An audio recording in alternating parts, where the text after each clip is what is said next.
Hello friends, exam मंत्रा में आप सभी का स्वागत है। मैं आपके साथ सरिता। आज का अपना टॉपिक रहेगा भारतीय संविधान। तो चलो दोस्तों, आज की वीडियो को अपन शुरू करते हैं। आज का अपना पहला क्वेश्चन है, संविधान सभा ने राष्ट्रगान को कब स्वीकार किया? तो दोस्तों, संविधान सभा ने राष्ट्रगान को कब स्वीकार किया? 24 जनवरी 1950, 26 जनवरी 1950, 15 अगस्त 1947, 22 जुलाई 1950।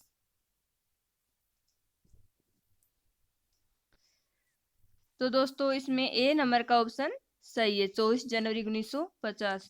दोस्तों, आप इस वीडियो को ज़्यादा से ज़्यादा शेयर करो ताकि अपने सारे भाई बहनों को इस वीडियो का फायदा मिल सके। अपना अगला क्वेश्चन है,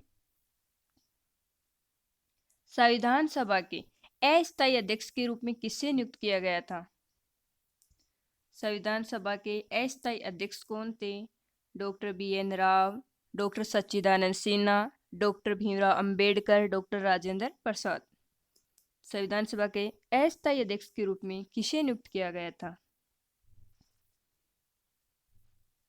तो दोस्तों, इसमें बी नंबर का ऑप्शन सही है, डॉक्टर सच्चिदानंद सिन्हा। अगला क्वेश्चन है, प्रारूप समिति के अध्यक्ष कौन थे?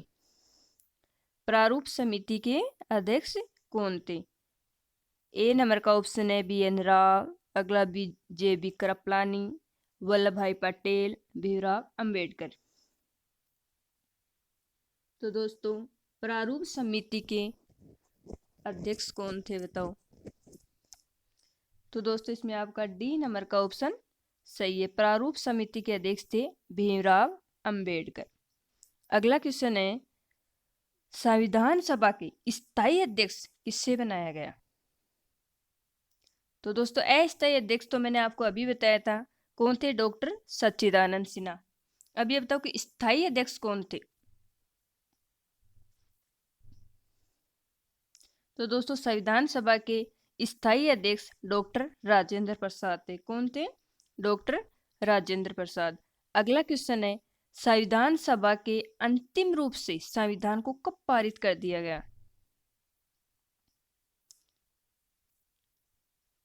26 जनवरी 1950, 15 अगस्त 1947, 2 अक्टूबर 1949, 26 नवंबर 1949। तो दोस्तों, संविधान को पारित किया गया था, वो किया गया था 26 नवंबर 1949 को। कब किया गया? 26 नवंबर 1949 को। और लागू कब किया गया था पूर्ण रूप से? 26 जनवरी 1950। तो चलो दोस्तों, अपना आज का अगला क्वेश्चन है, संविधान के अनुसार विधानसभा के सदस्यों की अधिकतम संख्या होती है।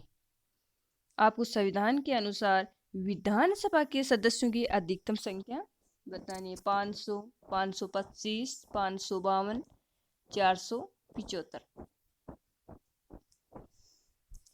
तो दोस्तों, इसमें आपका ए नंबर का ऑप्शन सही है, अधिकतम संख्या हो सकती है 500। आज का अपना अगला क्वेश्चन है, भारत कब गणतंत्र बना?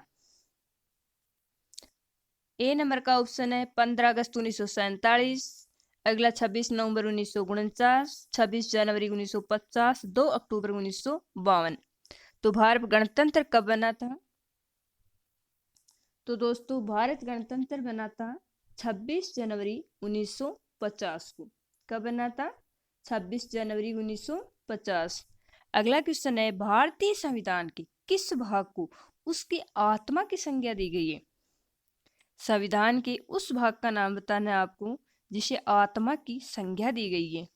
मूल अधिकार, संवैधानिक उपचारों का अधिकार, प्रस्तावना या फिर संशोधन प्रक्रिया। किस भाग को आत्मा की संज्ञा दी गई है?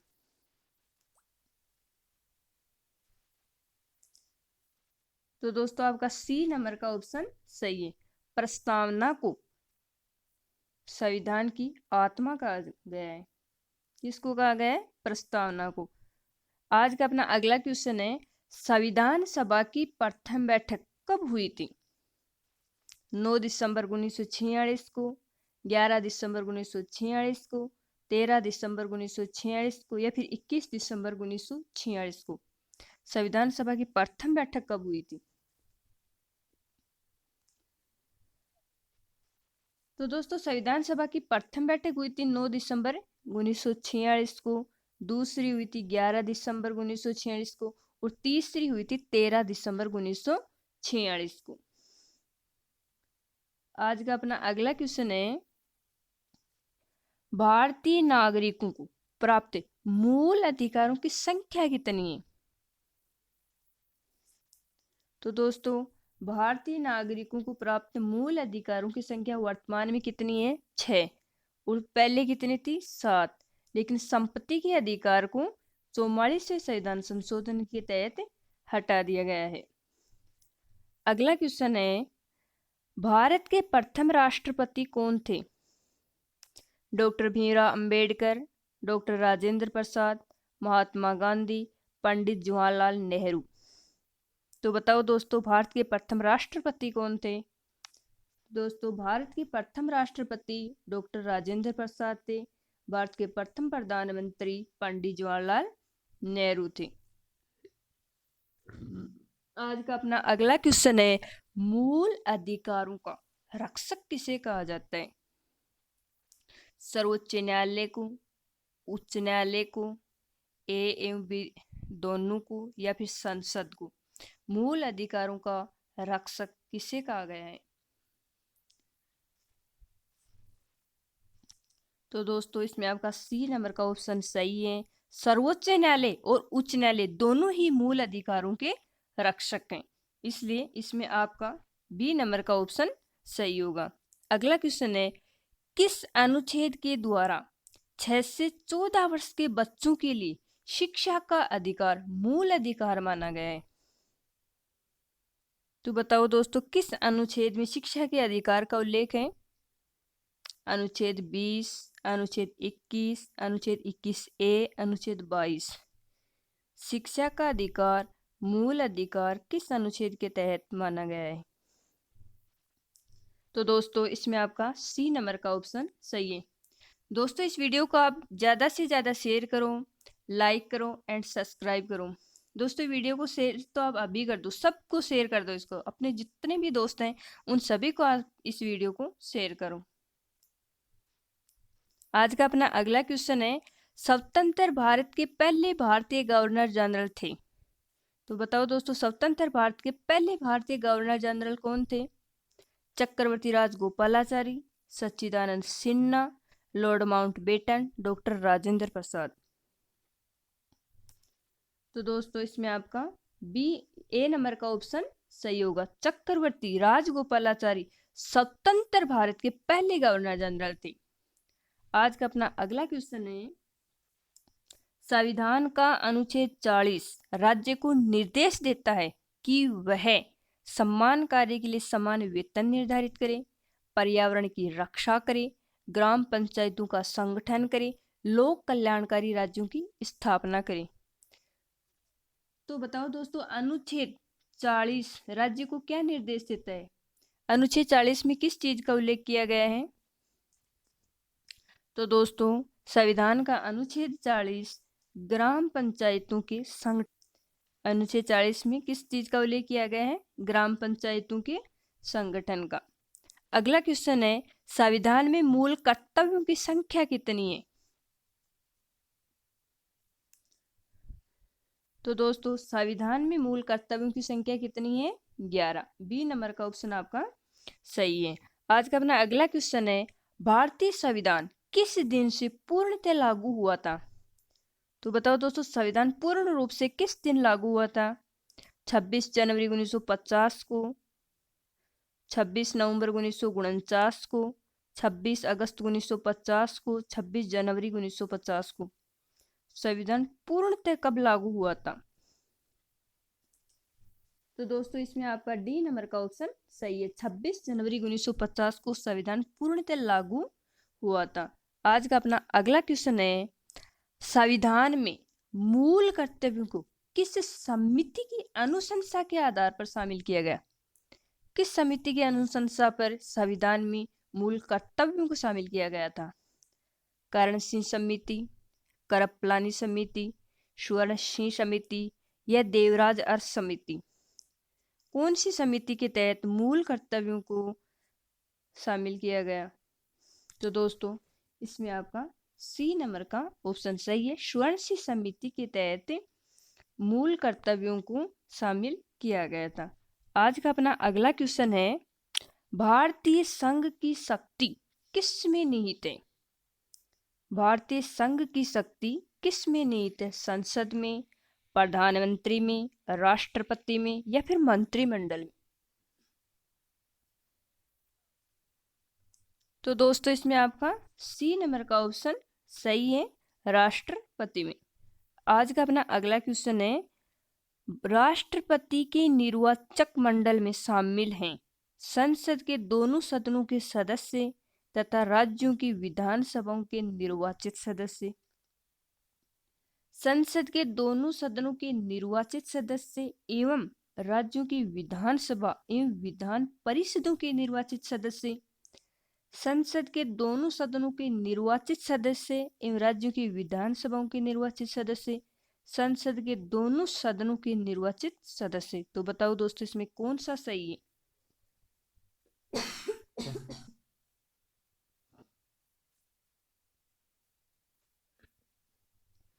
तो दोस्तों इसमें आपका सी नंबर का ऑप्शन सही होगा। संसद के दोनों सदनों के निर्वाचित सदस्य एवं राज्यों की विधानसभाओं के निर्वाचित सदस्य राष्ट्रपति के निर्वाचन मंडल में भाग लेते हैं। आज का अपना अगला क्वेश्चन है, राष्ट्रपति के कार्यकाल की अवधि होती है। तो राष्ट्रपति के कार्यकाल की मूलतः अवधि कितनी होती है? 3 वर्ष, 5 वर्ष, 6 वर्ष या कोई सीमा ही नहीं है। तो बताओ दोस्तों राष्ट्रपति का कार्यकाल की अवधि कितनी होती है? तो राष्ट्रपति के कार्यकाल की अवधि होती है, वो होती है 5 वर्ष। बी नंबर का ऑप्शन आपका सही है। अगला क्वेश्चन है, राष्ट्रपति पद के चुनाव के लिए कौन सी विधि अपनाई जाती है? किस विधि से राष्ट्रपति पद का चुनाव किया जाता है? आनुपातिक प्रतिनिधित्व, एकल संक्रमणीय, अप्रत्यक्ष मतदान या फिर सभी। इनमें से किस पद्धति के द्वारा राष्ट्रपति पद के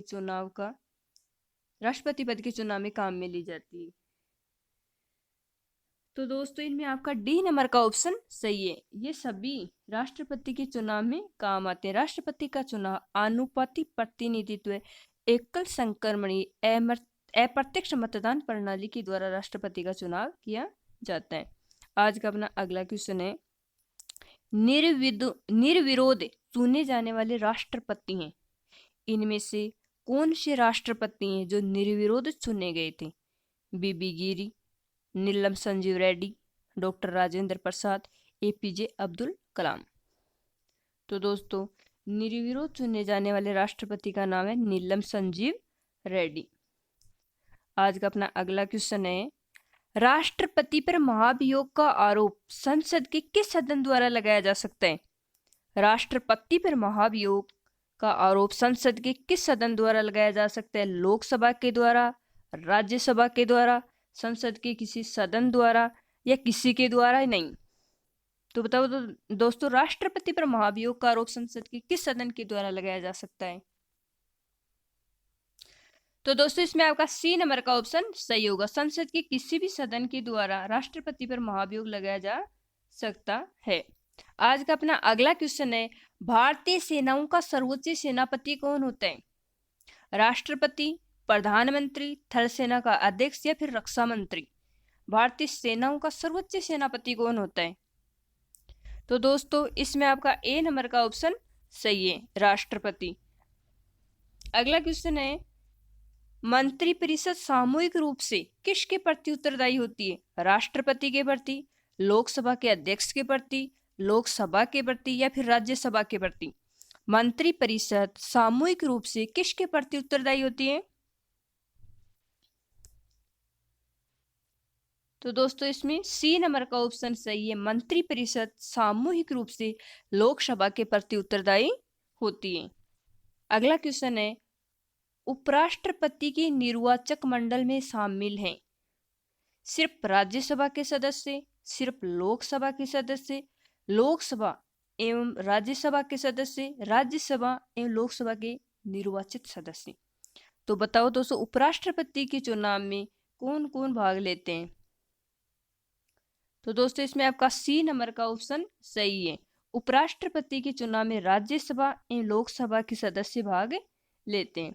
अगला क्वेश्चन है, राष्ट्रपति राज्यसभा के कितने सदस्यों को मनोनीत करता है? तो दोस्तों राष्ट्रपति राज्यसभा के 12 सदस्यों को मनोनीत करता है। कितने सदस्यों को मनोनीत करता है? 12 सदस्यों को। अगला क्वेश्चन है, भारतीय संसद के ऊपरी सदन को कहा जाता है? तो दोस्तों जल्दी से बताओ, आपकी भारतीय संसद के ऊपरी सदन को क्या कहा जाता है? लोकसभा, राज्यसभा, विधानसभा या फिर मंत्रिमंडल? भारतीय संसद के ऊपरी सदन को किस नाम से जाना जाता है? तो दोस्तों भारतीय सदन के ऊपरी सदन को राज्यसभा के नाम से जाना जाता है।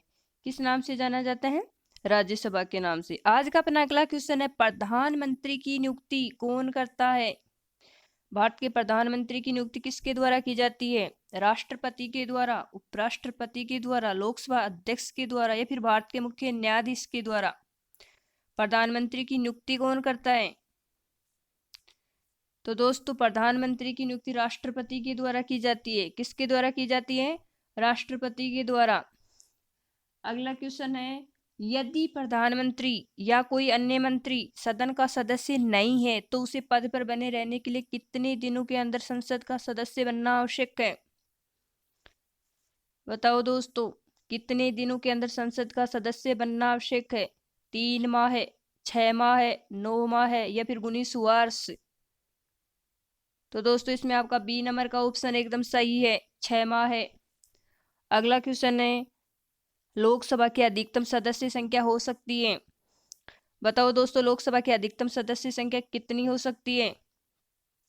542, 545, 550 या फिर 552?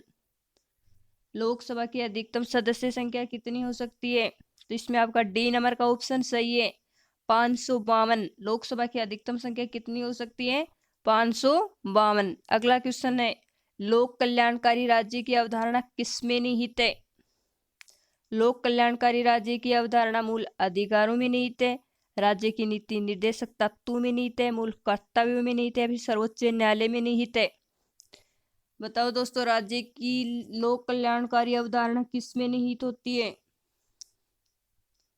तो दोस्तों राज्य की लोक कल्याणकारी अवधारणा राज्य की नीति निर्देशक तत्वों में निहित होती है। अगला क्वेश्चन है, संघ राज्य क्षेत्रों का प्रशासन कौन चलाता है? उपराज्यपाल, राष्ट्रपति द्वारा नियुक्त प्रशासक, मुख्यमंत्री या फिर उपयुक्त सभी? संघ राज्य क्षेत्रों का प्रशासन कौन चलाता है? तो दोस्तों इसमें आपका बी नंबर का ऑप्शन एकदम करेक्ट है, राष्ट्रपति द्वारा नियुक्त प्रशासक संघ राज्य क्षेत्रों का प्रशासन चलाता है। अगला क्वेश्चन है, संपत्ति के अधिकार को किस संविधान संशोधन के द्वारा हटा दिया गया है? 44वें संविधान संशोधन, 46वें, 42वें या फिर 52वें संविधान संशोधन? किस संशोधन के तहत संपत्ति के अधिकार को हटाया गया है? तो दोस्तों 44वें संविधान संशोधन के तहत तो संपत्ति के अधिकार को हटा दिया गया है और 300 क में जोड़ दिया गया है इसे। अगला क्वेश्चन है, केंद्र सरकार का प्रथम विधि अधिकारी कौन होता है? तो बताओ दोस्तों, केंद्र सरकार का प्रथम विधि अधिकारी कौन होता है? भारत का मुख्य न्यायाधीश, केंद्रीय विधि मंत्री, महान्यायवादी या फिर महाधिवक्ता? कौन होता है केंद्र सरकार का प्रथम विधि अधिकारी? तो दोस्तों इसमें आपका सी नंबर का ऑप्शन एकदम सही है, महान्यायवादी केंद्र सरकार का प्रथम विधि अधिकारी होता है। तो चलो दोस्तों आज के लिए बस इतना ही। आप इस वीडियो को सब्सक्राइब जरूर कर लें ताकि बेल आइकन को करके आप इसको करें ताकि आपको हर वीडियो की नोटिफिकेशन सबसे पहले मिलती रहे। धन्यवाद दोस्तों।